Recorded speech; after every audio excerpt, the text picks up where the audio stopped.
When you hear of people complaining about bad feet, the chances are they're giving away their psychological condition, according to the Metamorphic Association, that is. Alistair Jackson went along hot foot to find out what it was all about when the group met in a Dublin hotel the other day. These people are practicing what's called the Metamorphic Technique, which teaches that there's a relationship between the feet and the mind. Work on one affects the other.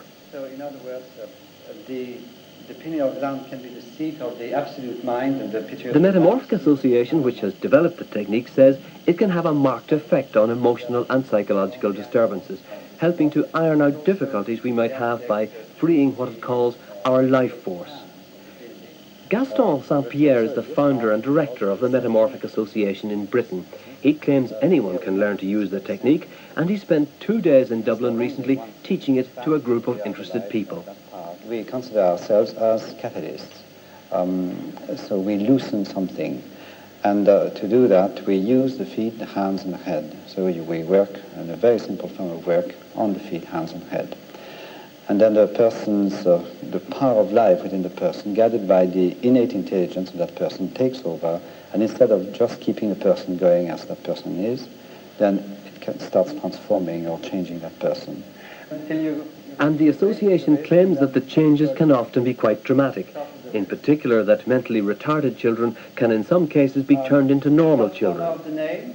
The work was started by someone called Robert St. John, who worked a lot with Down syndrome and autistic children. And some of them becoming normalized after a year of work, say perhaps, and living now a perfectly normal life. Now, this is quite a claim, and we'll return to it in a moment. The theory behind the technique is that a line between the big toe and the heel represents the various stages the baby passes through in the womb, and by working over this line with the fingers, difficulties which developed then can be cured now. We are not changing the characteristics, but we are pointing to the time when you established the characteristics. So that's one way for us to loosen something, something abstract, you see, acting as catalysts. While the association's well established in Britain, it's in its infancy here, but the few followers who are here are enthusiastic. I find myself being terribly relaxed. That's one absolute direct result.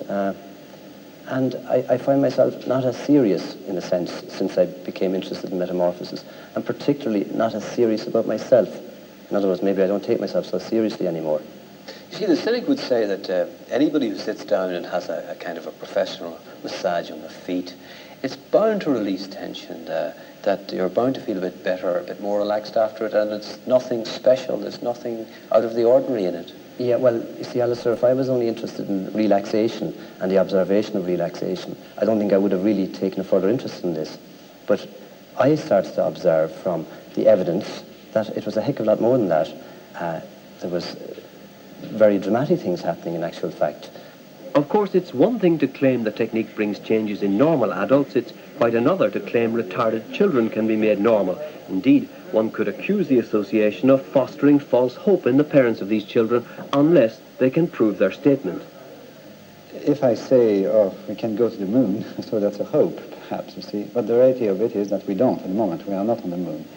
The reality of it is that the parents don't feel helpless anymore. They can do something. Simply the fact of touching their child in this way, see, brings the energy much more together, see. Already it is a relaxation in terms of the family circuit. And for people listening, again, I know that you say that you don't do anything, but you're saying that you have had cases of children who've been very severely mentally handicapped and who have ended up as normal adults. Yes, actually, we can only say that we notice that it has happened. So it's not that I have had cases like this. Yes, and so there are articles in newspapers have been published about some of them.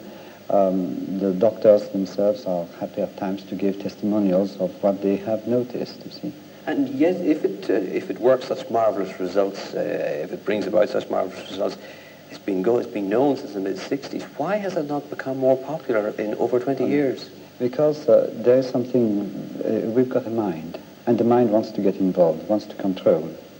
And then with our work, the whole emphasis is to keep out of the way, not to try and help, heal, or cure people. And then they are helped and healed and cured by that power, So that's the metamorphic technique, but there's been a caution about it from St Michael's House in Dublin, which specialises in working with mentally handicapped children. One of the consultants said over the years there have been a number of movements claiming to bring about change, and none has lived up to parents' expectations. She also pointed out that when any child is given concentrated individual attention, it improves. While a colleague said to his knowledge there had been no control trials done on the method, and that, in his view, was the only way to check scientifically that it worked.